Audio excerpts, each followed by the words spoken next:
Good afternoon. It's October 3rd, 2024. We're critiquing the news.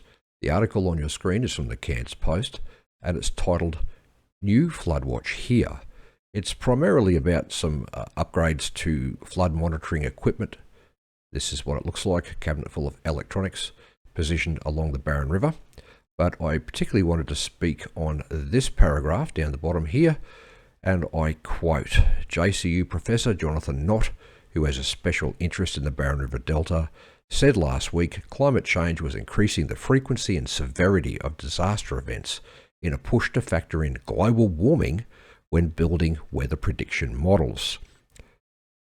Isn't everyone thoroughly sick of reading these nonsense statements being repeated endlessly by taxpayer-funded academic virologists in media that we pay for?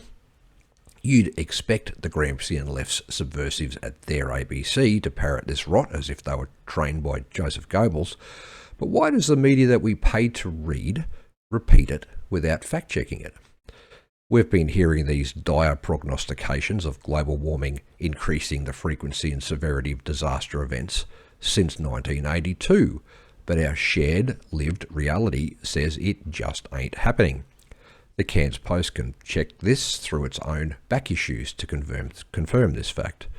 They'll see they've repeated these experts' predictions on a continual loop, but the weather we've had hasn't been as bad as the weather in our past when it was allegedly so much cooler.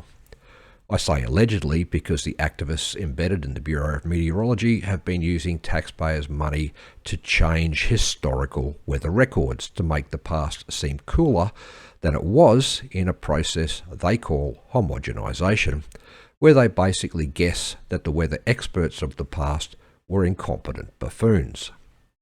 Just ask Cloncurry about how their record hot day from January 16, 1889, 53.1 degrees C, was airbrushed from the official records, and the way their historical society's copies of their original temperature recordings mysteriously disappeared from their collection.